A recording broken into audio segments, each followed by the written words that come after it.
Hello ವಿದ್ಯಾರ್ಥಿಗಳೇ, welcome to my channel. Karnataka ಪರೀಕ್ಷಾ ಪ್ರಾಧಿಕಾರ KEA ಈಗ KCT 2024 ಅಡ್ಮಿಷನ್ ಟಿಕೆಟ್ನ ಡೌನ್ಲೋಡ್ ಮಾಡೋದಕ್ಕೆ ಲಿಂಕನ್ನು ಆಕ್ಟಿವೇಟ್ ಮಾಡಿದೆ.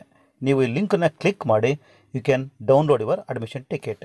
ವೆಬ್ಸೈಟ್ನ ವಿಸಿಟ್ ಮಾಡಿದಾಗ ಫಸ್ಟ್ ಟಾಪ್ ಮೋಸ್ಟಲ್ಲಿ ನಿಮಗೆ ಈ ಲಿಂಕ್ ಅವೈಲಬಲ್ ಇದೆ. UGCET 2024 ಪ್ರವೇಶ ಪತ್ರವನ್ನು ಡೌನ್ಲೋಡ್ ಮಾಡುವ ಲಿಂಕ್ ಅಂತ ಇದರಲ್ಲಿ ಕ್ಲಿಕ್ ಮಾಡಿ. ನೀವು ಲಿಂಕನ್ನು ಕ್ಲಿಕ್ ಮಾಡಿದಾಗ ನಿಮಗೆ ಈ ಪೇಜ್ ಓಪನ್ ಆಗುತ್ತೆ, ಈ ಇಂಟರ್ಫೇಸ್ ಬರುತ್ತೆ. ಇಲ್ಲಿ ನೀವು ಅರ್ಜಿ ಸಂಖ್ಯೆ ಅಪ್ಲಿಕೇಶನ್ ನಂಬರ್ನ ಎಂಟ್ರಿ ಮಾಡಿ, ನಿಮ್ಮ KCET application form number entry ಮಾಡಿ, ಅರ್ಜಿದಾರರ ಹೆಸರು ನಿಮ್ಮ ನೇಮನ್ನು ಎಂಟ್ರಿ ಮಾಡಿ, ಡೇಟ್ ಆಫ್ ಬರ್ತ್ ಎಂಟ್ರಿ ಮಾಡಿ, ನೆಕ್ಸ್ಟ್ ಕ್ಯಾಪ್ಚಾ ಎಂಟ್ರಿ ಮಾಡಿ, ಡೌನ್ಲೋಡ್ ಆಲ್ ಟಿಕೆಟ್ ಅದನ್ನು ಕ್ಲಿಕ್ ಮಾಡಿದ್ರೆ you can download your admission ticket.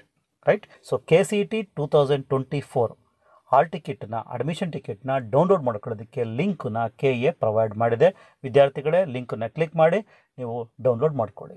ಇದರ ಡೈರೆಕ್ಟ್ ಲಿಂಕನ್ನು ಡಿಸ್ಕ್ರಿಪ್ಷನ್ ಬಾಕ್ಸಲ್ಲಿ ಕೊಟ್ಟಿರ್ತೀನಿ. ಆ ಲಿಂಕನ್ನು ಕ್ಲಿಕ್ ಮಾಡಿ ನೀವು ಅಡ್ಮಿಷನ್ ಟಿಕೆಟ್ನ ಡೌನ್ಲೋಡ್ ಮಾಡ್ಕೋಬಹುದು.